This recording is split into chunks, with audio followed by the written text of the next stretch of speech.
They said I was overreacting when my own sister didn't invite me to her wedding. So I disappeared.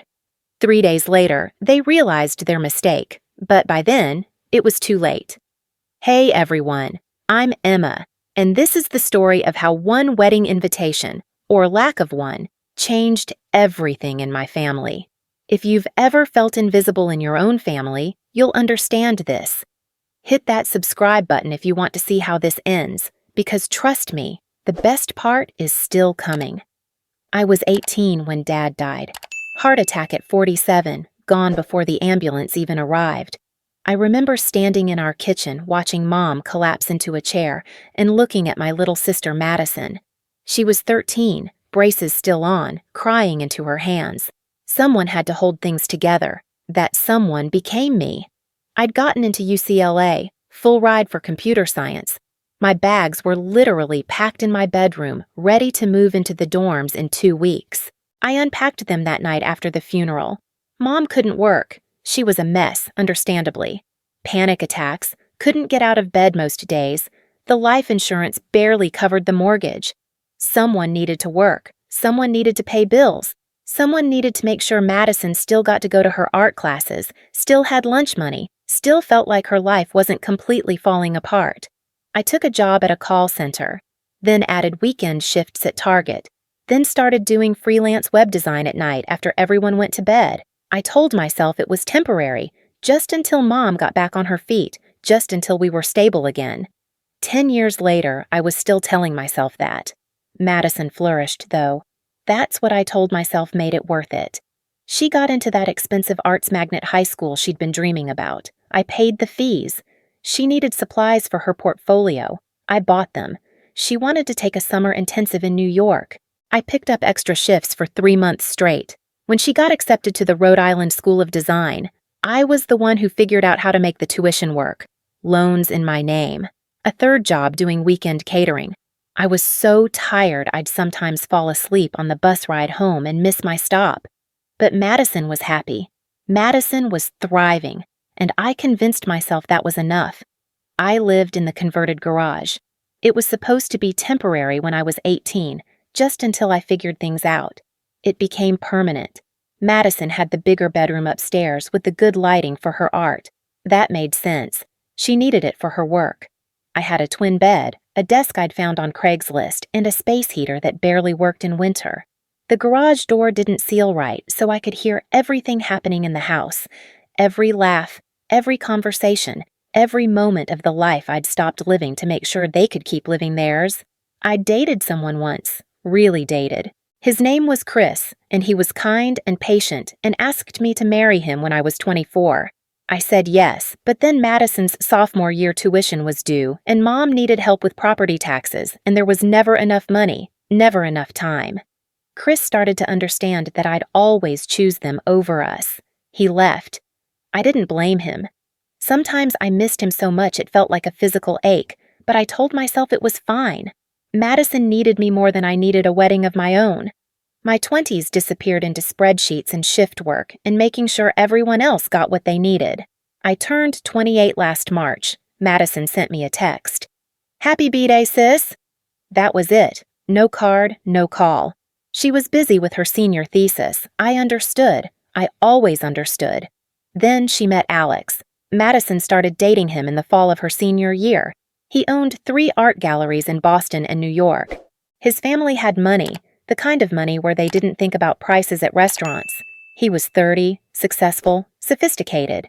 At first, Madison would FaceTime me constantly, gushing about their dates, about how he took her to gallery openings and knew everyone important in the art world. I was happy for her.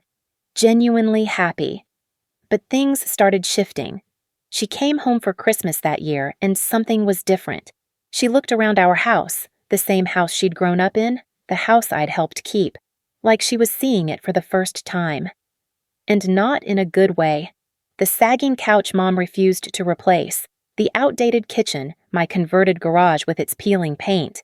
She wrinkled her nose at the carpet in the living room, the one with the stain from where she'd spilled grape juice when she was 15. "God, I forgot how small this place is," she muttered, scrolling through her phone instead of helping Mom set the table for dinner. "It's home. I'd said, trying to keep my voice light. She just hummed, non-committal, and went back to texting Alex.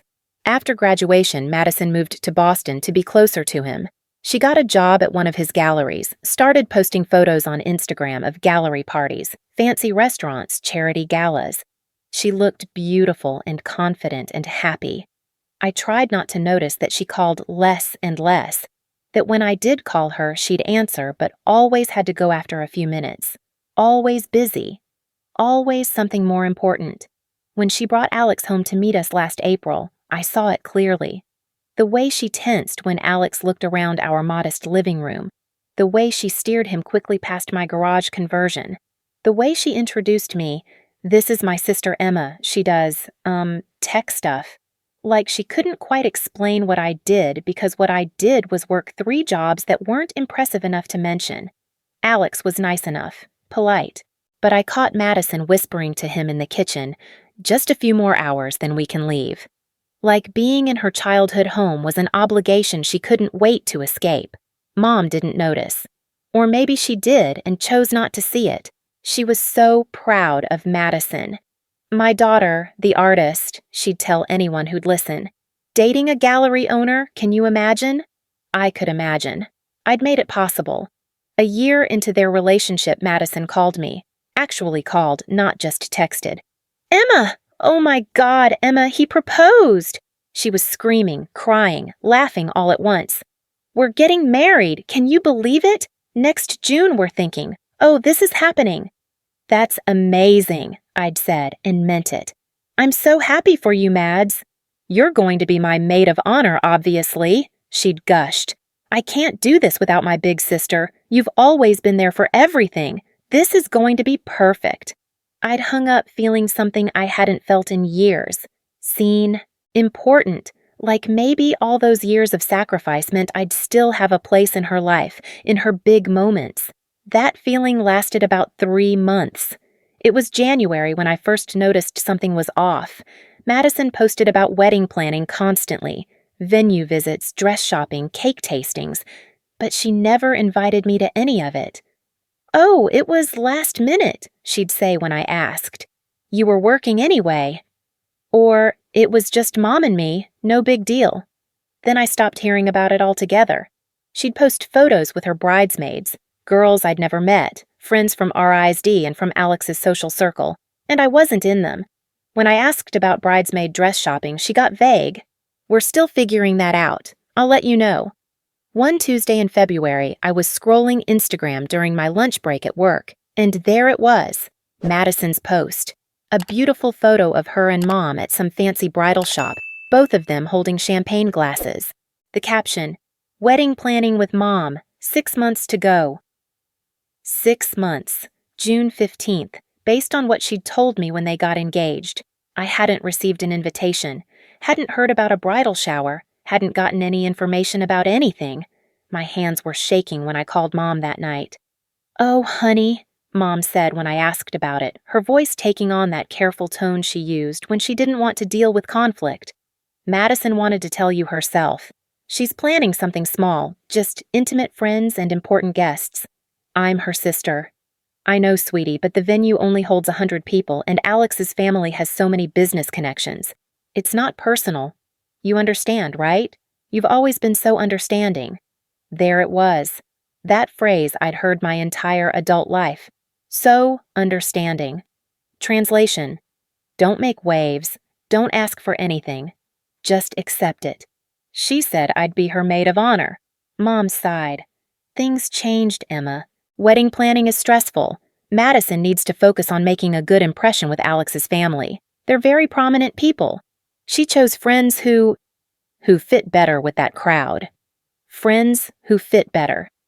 I looked around my garage apartment, at the clearance rack, clothes hanging in my closet, at the 10-year-old laptop on my desk, at the life I'd put on hold to make sure Madison could have nice things, impressive things, things that let her fit into that crowd Mom was talking about.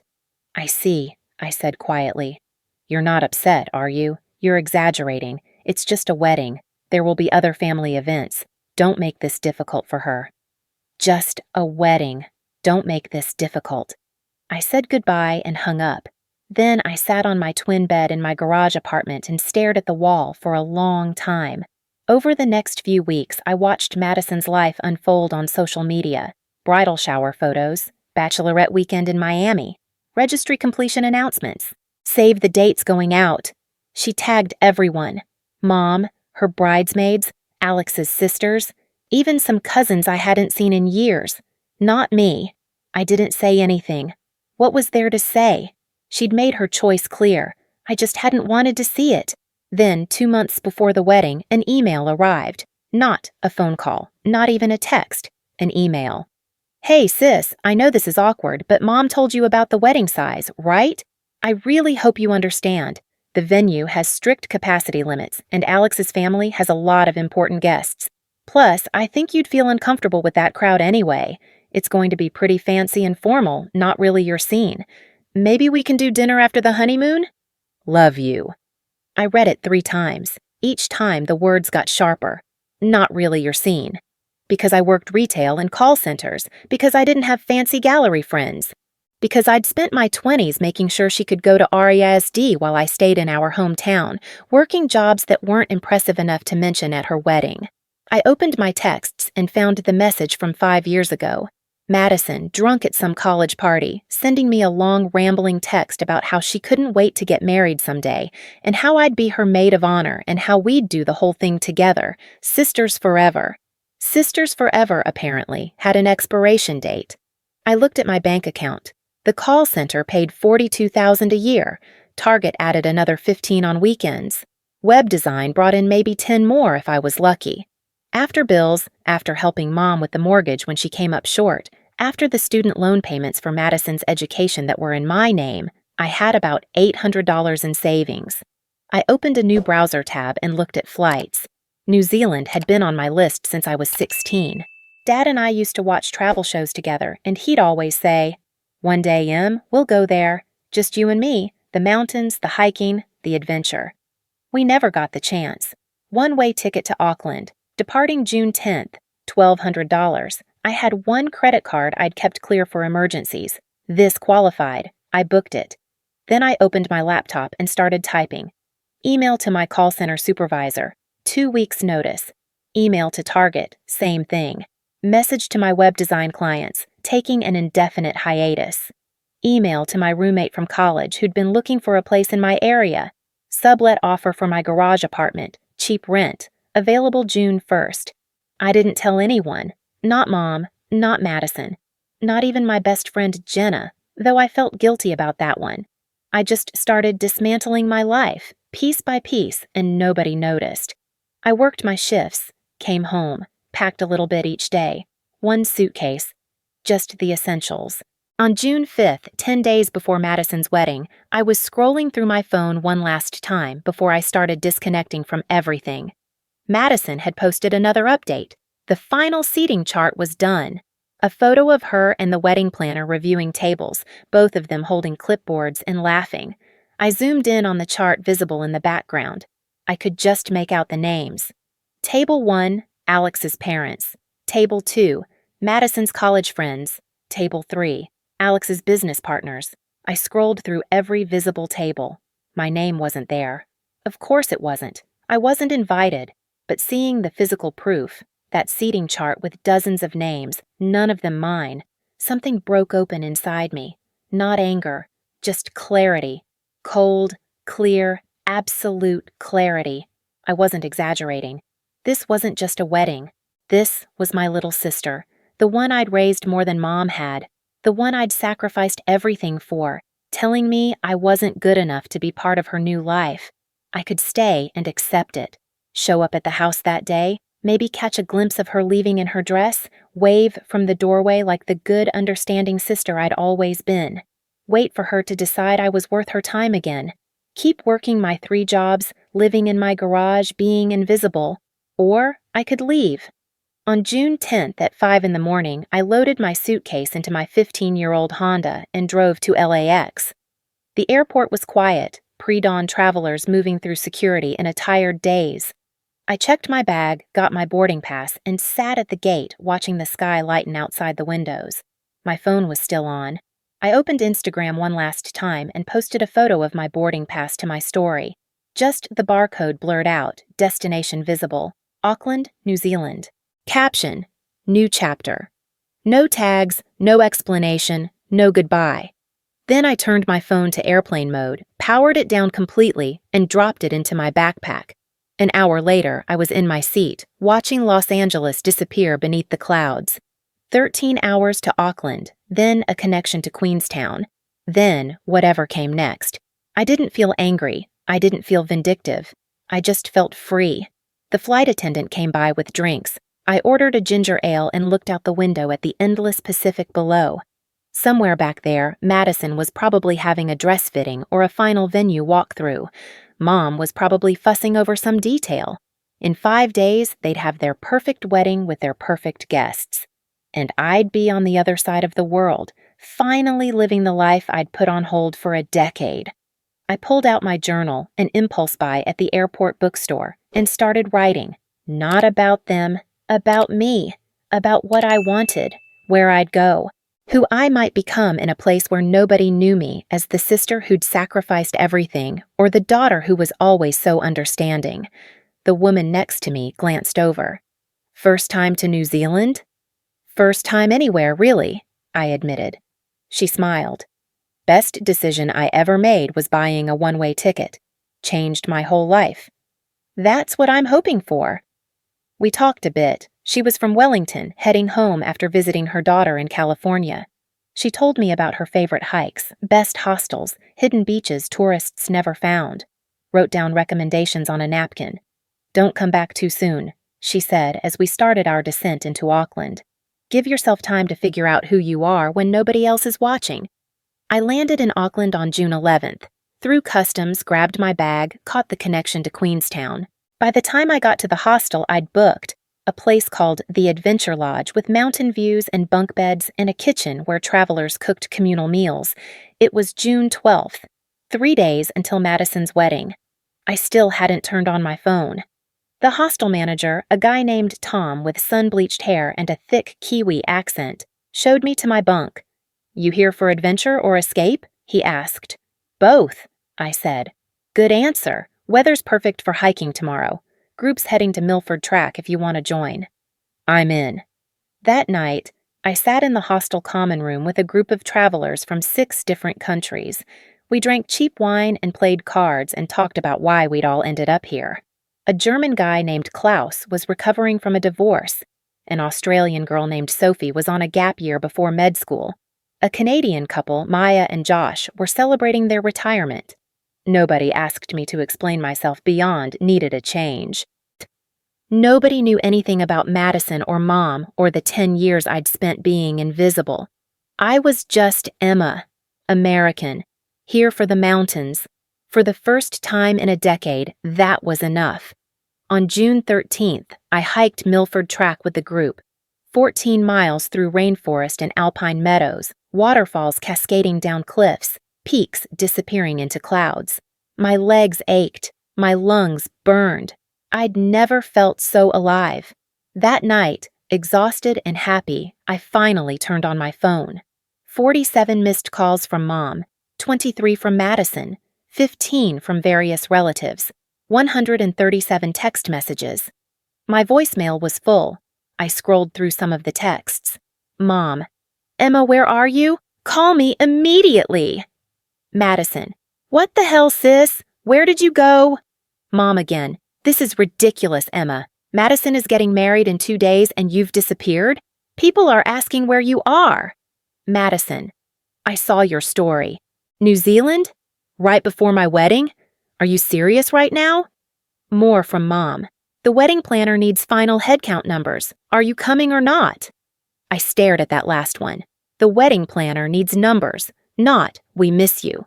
Not we're worried. Not we realized we made a mistake. Just logistics. I opened my texts and typed one message to Madison. I understand. Have a beautiful day. Then I opened Instagram and posted a photo I'd taken that afternoon. The view from the top of the track, mountains and valleys stretching forever, sky impossibly blue.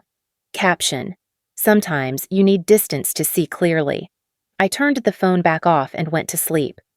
June 15th, Madison's wedding day. I woke up at 6 and joined Klaus and Sophie for an early morning hike to Ben Lomond. We spent the day climbing, talking about everything and nothing, eating sandwiches at the summit, no phone, no updates. Just the quiet satisfaction of pushing my body somewhere beautiful. Back at the hostel that evening, I took a shower and sat on my bunk wrapped in a towel, staring at my phone. It was almost 11 at night in Queenstown. That meant it was almost 6 in the morning back in California. Madison's wedding had happened. She'd walked down the aisle without me, had her first dance, cut the cake, probably never thought about me once. I turned the phone on. 89 missed calls, 156 text messages, 12 voicemails. I listened to one from Mom, left around when the ceremony would have been starting. Her voice was tight, angry. "Emma, I don't know what you think you're proving. Madison is devastated. People are asking questions. You've made this day about you instead of about your sister. This is so selfish. When you decide to stop this tantrum, you call me." Selfish. That word hit differently now, standing in a hostel in New Zealand, having just spent the day hiking a mountain because I wanted to, having eaten dinner with new friends who liked me just for being me, having gone an entire day without worrying about anyone else's needs or feelings or expectations. Maybe I was selfish. Maybe that's what they called it when you finally chose yourself. I scrolled to find a message from Madison, sent hours after the wedding would have ended. "I'm sorry, please come home." Just that. No explanation, no acknowledgement, just an apology that felt more like an obligation than actual remorse. I typed back slowly. "I am home. Maybe not the one you remember, but the one I need. Be happy, Madison." Then I blocked both their numbers, not out of anger, but out of necessity. I needed space. I needed silence. I needed to figure out who Emma was when she wasn't constantly managing everyone else's lives. I put the phone away and went down to the common room. Tom was behind the bar, cleaning glasses. "You okay?" he asked. "Yeah," I said, and meant it. "I think I'm going to stay a while. Can I extend my booking?" "How long?" I thought about it. My sublet was good for 6 months. I had enough saved to be careful and make it work, especially if I picked up some remote work. New Zealand had working holiday visas. "A few months, maybe. I'll figure it out as I go." Tom grinned. "That's the spirit. I've got a room opening up next week if you want something more permanent than a bunk. Cheaper weekly rate." Deal. And just like that, I stopped being the sister who sacrificed everything and started being the woman who chose herself. It wasn't revenge. It wasn't punishment. It was survival. And for the first time in 10 years, I felt like I could breathe. 2 weeks after Madison's wedding, I was working behind the counter at a coffee shop in Queenstown when my phone rang with a FaceTime call from an unknown number. I almost declined it, but something made me answer. Mom's face filled the screen. She was somewhere outside, wind whipping her hair. Behind her, I could see mountains. My mountains. "Where are you?" I asked, already knowing. "Wellington. I'm flying to Queenstown tonight. We need to talk." My hands tightened on the phone. "How did you find me?" "Your iPad. Find my iPhone. You forgot to turn it off." She looked exhausted, dark circles under her eyes. "Emma, please, just give me 2 hours. That's all I'm asking." I should have said no, should have told her to go home. But there was something in her voice I hadn't heard in years, not anger, not guilt-tripping, just exhaustion and something that might have been genuine regret. "There's a cafe called The Collective, tomorrow at 10. She nodded. The call ended. I told Tom I needed the morning off. He took one look at my face and said, "Family?" "Unfortunately." The good kind of unfortunately or the bad kind? Still figuring that out. Mom was already there when I arrived, sitting at a corner table with a cup of tea she hadn't touched. She looked older than I remembered, smaller somehow.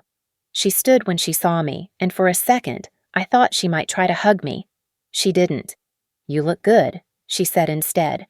"Healthy." I did. 3 weeks of hiking, real sleep, eating actual meals instead of whatever was cheapest. My skin had color. I'd stopped grinding my teeth at night. New Zealand agrees with me. We sat. Silence stretched between us. Madison's marriage is already struggling, Mom said finally, not looking at me. They got back from their honeymoon 2 days ago. She and Alex have been fighting. His parents keep asking about you, about why her sister wasn't at the wedding. Is that why you're here? To tell me I'm causing problems by not being there? No. She looked up and her eyes were wet. I'm here because I spent 10 years watching you sacrifice everything, and I told myself it was fine because you never complained. You were so strong, so capable. I convinced myself you didn't need support because you were handling everything. I was handling it because I had to, because nobody else was. I know. Her voice cracked. Emma, I know. When Dad died, I fell apart, completely fell apart, and you just stepped up, like it was the most natural thing in the world. You were 18. You should have been at college, living in dorms, making mistakes, being young. Instead, you were working 3 jobs so Madison could take art classes. Someone had to. It should have been me. She was crying now, not trying to hide it. I'm the parent. I should have pulled myself together. I should have worked. I should have told Madison no sometimes, that we couldn't afford things. But I didn't, and you just kept compensating. And the longer it went on, the easier it became to let you, to take it for granted. I felt something crack in my chest. 10 years of being strong, of being understanding, of swallowing my needs. Do you know what the worst part was? Not that you let me do it. It was that you didn't even notice. Neither of you noticed. I could have disappeared years ago, and the only difference would have been that your bills didn't get paid. That's not true. Mom, Madison didn't invite me to her wedding, the most important day of her life, and she didn't want me there. And you told me I was exaggerating. You told me not to make it difficult for her. Mom put her head in her hands. She regrets it. She's been crying for days. Good, I said, and meant it. She should regret it. You both should, because I gave up everything, my education, my relationship, my 20s. I gave them up so Madison could have her dream school and you could keep the house and everyone could pretend everything was fine. And when it came time for Madison to show up for me, even just symbolically, even just to have me standing in the back row of her wedding photos, she couldn't do it. Because I didn't fit her new image. I know. Do you? Because I don't think you do. I don't think you understand what it feels like to be erased from your own family. To watch your sister post about her bridesmaids and her bachelorette party and her perfect wedding and know that you're not part of any of it because you're not impressive enough, not wealthy enough, not polished enough. Mom reached across the table. I pulled my hands back. Don't, I said. Don't ask me to forgive you yet. I'm not ready. What do you need? The question surprised me. It might have been the first time in 10 years she'd asked me that. I need time. I need space. I need to figure out who I am when I'm not constantly fixing everyone else's problems. How long? I don't know. Months. Maybe longer. I got a work visa. I'm staying in New Zealand for a while. What about your jobs back home? I quit them. All of them. Mom looked shocked. But the mortgage is not my responsibility, I said firmly. It never was. I'm 28 years old, Mom. I've been supporting this family since I was 18. It's your turn now. You need to get a job, a real job. Madison needs to learn that actions have consequences, and I need to learn how to live my own life. We can't afford, then downsize, sell the house, move somewhere smaller, figure it out, the way I had to figure it out when I was barely an adult and suddenly responsible for everything. She was quiet for a long time. Outside the window, tourists walked by with hiking boots and backpacks ready for adventure. That was my life now. That could keep being my life. Your father would be so proud of you, Mom said softly. Don't. My voice was sharper than I intended. Don't use Dad to make me feel guilty. He would have been horrified by what happened.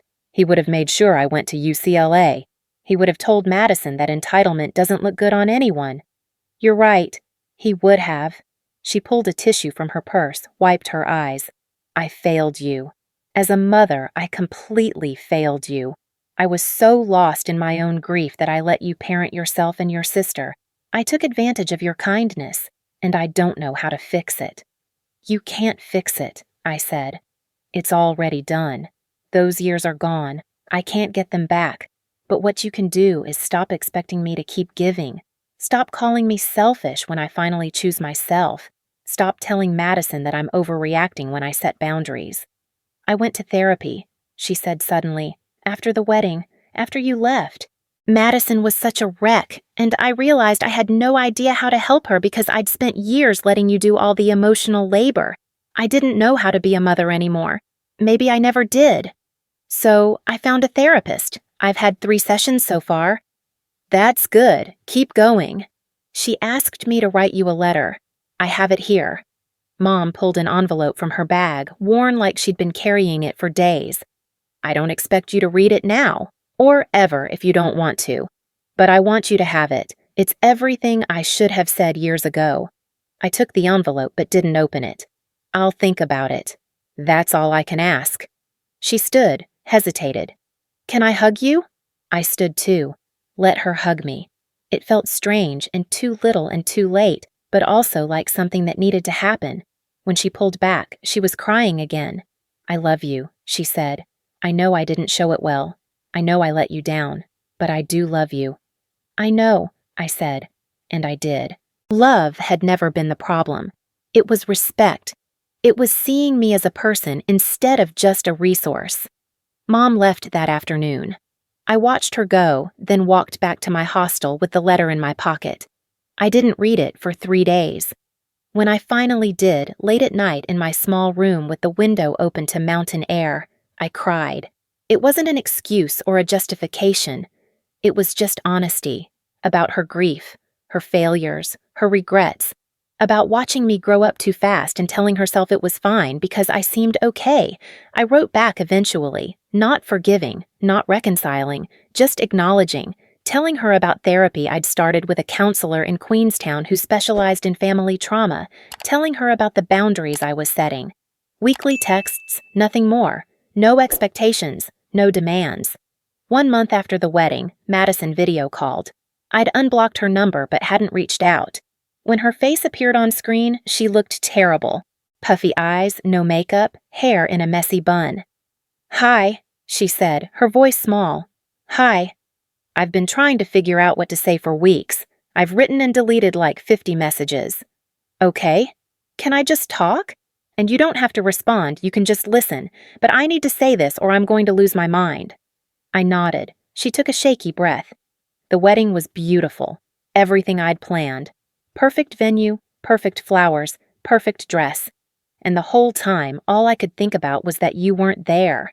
Every time I turned around, I expected to see you, and you weren't there, and it was my fault. Yes, it was.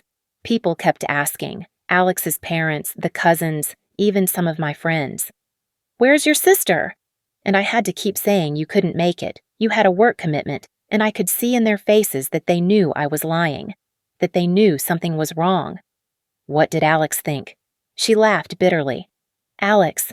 Turns out Alex isn't who I thought he was. Or maybe I'm not who he thought I was. His parents keep comparing me to his ex-girlfriend, who apparently came from the right kind of family with the right kind of connections. They've made it clear I'm a disappointment, and Alex doesn't defend me. He just tells me I need to try harder to fit in. I'm sorry, I said, and meant it. Not sorry that she was learning a hard lesson, but sorry that she was in pain. I kept thinking about what you said in your message, about being home, and I realized I don't even know where home is anymore. I'm not the girl from our house. I was so embarrassed by that, by where we came from. But I'm not the gallery girl either. I'm just stuck between 2 worlds, not belonging to either. And the one person who would have helped me figure it out, I pushed away. Why did you do it? I asked. Actually tell me why. Not the venue size excuse, the real reason. She was quiet for a long time. When she spoke, her voice was barely a whisper. Because you reminded me of where I came from. And I was so desperate to pretend I'd always been this polished, sophisticated person. You were proof that I wasn't, that I'd come from a little house with a garage conversion and secondhand furniture. Alex never knew how much you helped me. I told him my parents paid for school. I let him think I came from money, and having you at the wedding would have made him ask questions I didn't want to answer. So you erased me. Yes. She was crying now. I erased you, and I was so focused on impressing people who don't actually care about me that I threw away the one relationship that actually mattered. You raised me more than Mom did. You sacrificed everything for me, and I repaid you by being ashamed of you. That's the first honest thing you've said to me in over a year. I know, and I don't expect you to forgive me. I probably wouldn't forgive me. But I need you to know that I see it now. I see what I did. I see what you gave up. And I'm so, so sorry. I looked at her through the screen. My little sister. The one I'd loved so fiercely I'd given up my entire life for her. She looked lost and broken and like she was finally growing up. I appreciate the apology, I said carefully. But Madison, an apology doesn't fix 10 years. It doesn't give me back my 20s. It doesn't erase the fact that you looked at everything I sacrificed and decided I wasn't good enough for your new life. I know. I need you to understand something. I'm not coming back to be the person I was. I'm not going to be the sister who shows up to fix your problems and fade into the background. I'm not going to be convenient anymore. I don't want you to be. I want you to be happy. Even if that means you're on the other side of the world and I barely see you. You deserve to be happy. I am happy, I said. For the first time in a decade, I'm actually happy. Tell me about it, please? So I did. I told her about the mountains and the hostel and the friends from all over the world, about getting a job at the coffee shop and picking up some remote web design work, about joining a hiking club and learning to rock climb, about a guy named Jack who led adventure tours and made me laugh and didn't know anything about my past except what I chose to tell him. You're dating someone? Madison sounded surprised. Casually, we're taking it slow. But yeah, that's amazing.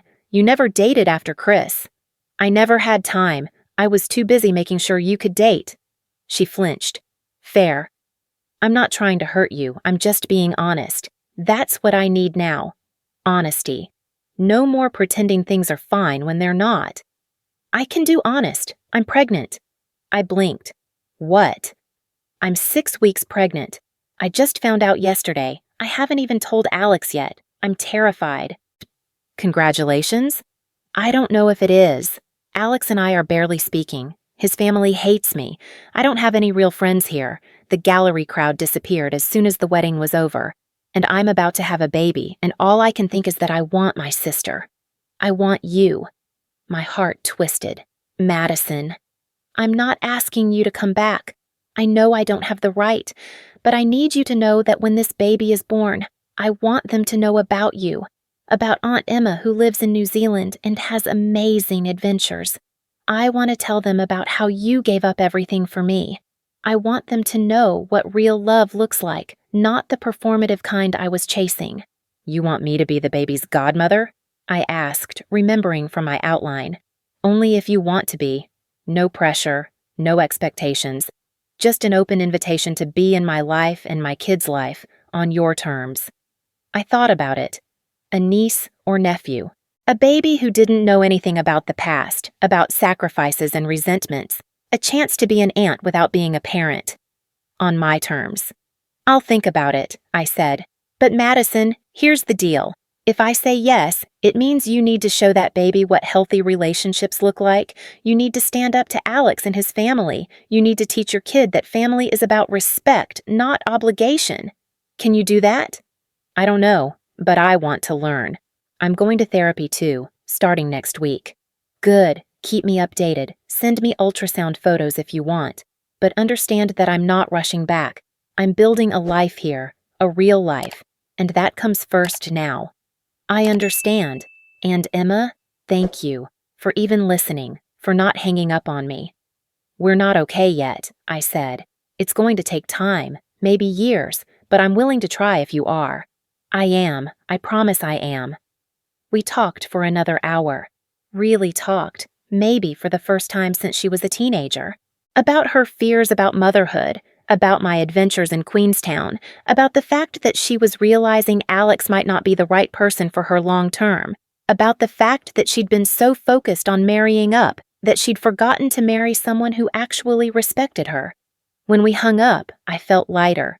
Not forgiven, Not forgotten, but like maybe there was a path forward that didn't require me to erase myself. 6 months after I'd left, I was living in a small cottage on the outskirts of Queenstown. The coffee shop had promoted me to assistant manager. My web design business had taken off with several steady clients.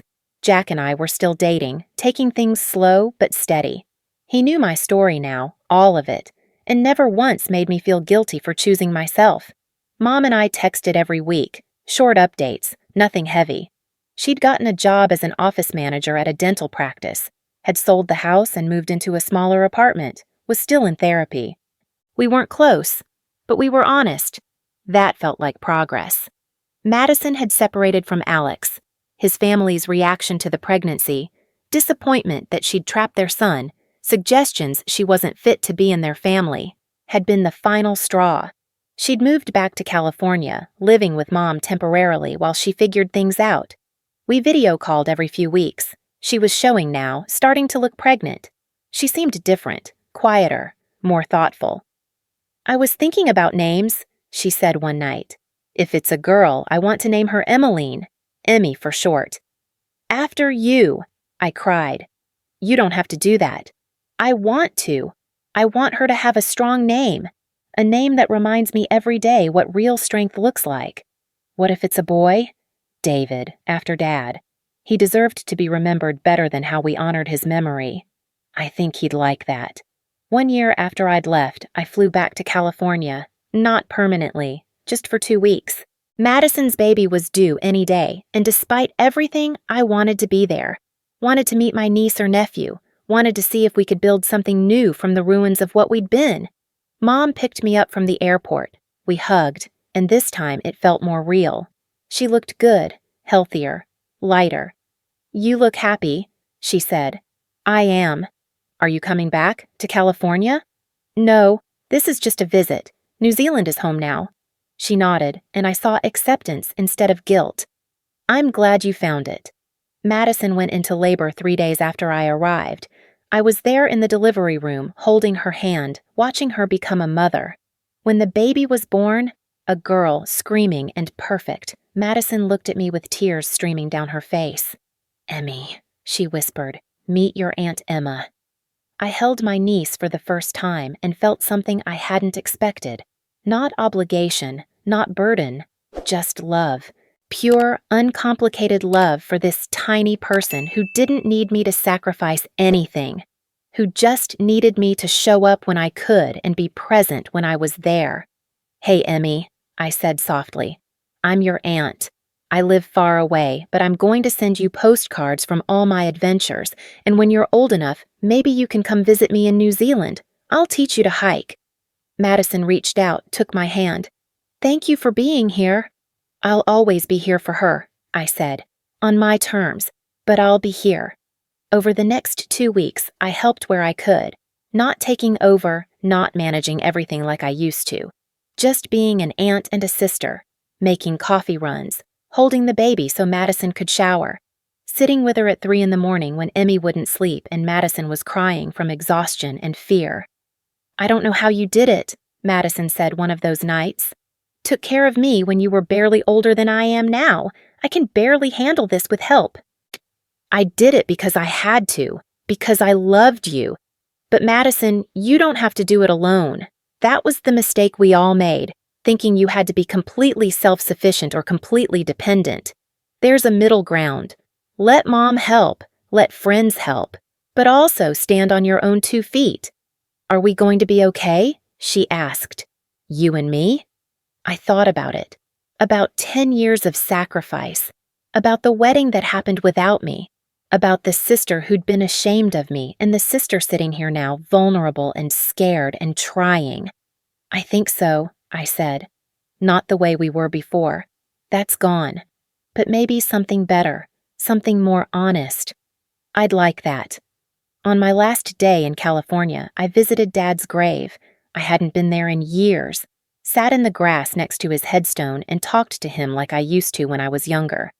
"I did it, Dad," I said. "I got out. I went to New Zealand like we always talked about.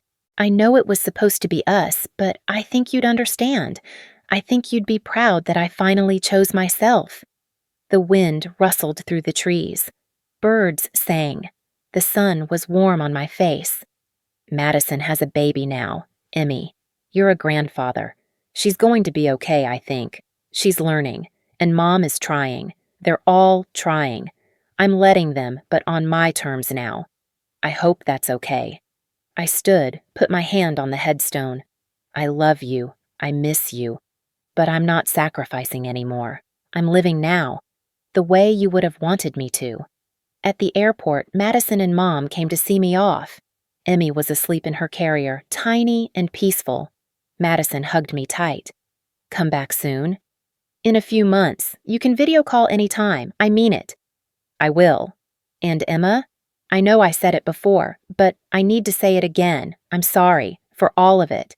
I'm going to spend the rest of my life making sure Emmy never takes people for granted the way I did. Then we're good, I said. Mom hugged me next. I'm proud of you for leaving, for standing up for yourself, for teaching me that love doesn't mean erasing yourself. Keep going to therapy. I will. You too. Deal. I walked through security, through the terminal, onto the plane, watched California disappear below me one more time. But this time felt different. I wasn't running away. I was choosing to go back to the life I'd built, the life I'd earned. Jack picked me up from the airport in Queenstown, kissed me hello, asked about the trip. It was good, I said. Hard, but good. They're trying. We're all trying. And you? I'm happy, I said. Really, genuinely happy. Good, he said, because I was thinking, if you're interested, there's a position opening up at the tour company, leading multi-day hikes, more money, more adventure. You'd be perfect for it. Yeah? Yeah, think about it. I did think about it, and 3 weeks later, I accepted, started leading groups through the mountains I'd come to love, met people from all over the world, told them about the trails, the history, the beauty of this place that had saved me. Sometimes on those hikes, someone would ask why I'd come to New Zealand. I'd tell them a version of the truth, that I'd needed a change, that I'd been living someone else's life and needed to find my own, that sometimes the best thing you can do is walk away from everything familiar and see who you become in the silence. They said I was exaggerating, that it was just a wedding, that I was making everything difficult by leaving. But they were wrong. It wasn't just a wedding. It was 10 years of being invisible, 10 years of sacrifice without acknowledgement, 10 years of being told I was strong enough to handle it and then being punished when I finally couldn't. And I wasn't making things difficult. I was making them clear, setting boundaries, choosing myself. They forgot what I gave because they never paid the price, but I did. I paid it in years, in opportunities, in a life unlived. So I left, not to hurt them, not to teach them a lesson, just to save myself. And you know what? I'd do it again, every single time, because walking away isn't cruelty, it's survival. And sometimes the most dramatic thing you can do is leave quietly and let the silence teach them what your words never could. If this story resonated with you, you're not alone. Drop a comment about your own family story. Sometimes sharing helps us heal.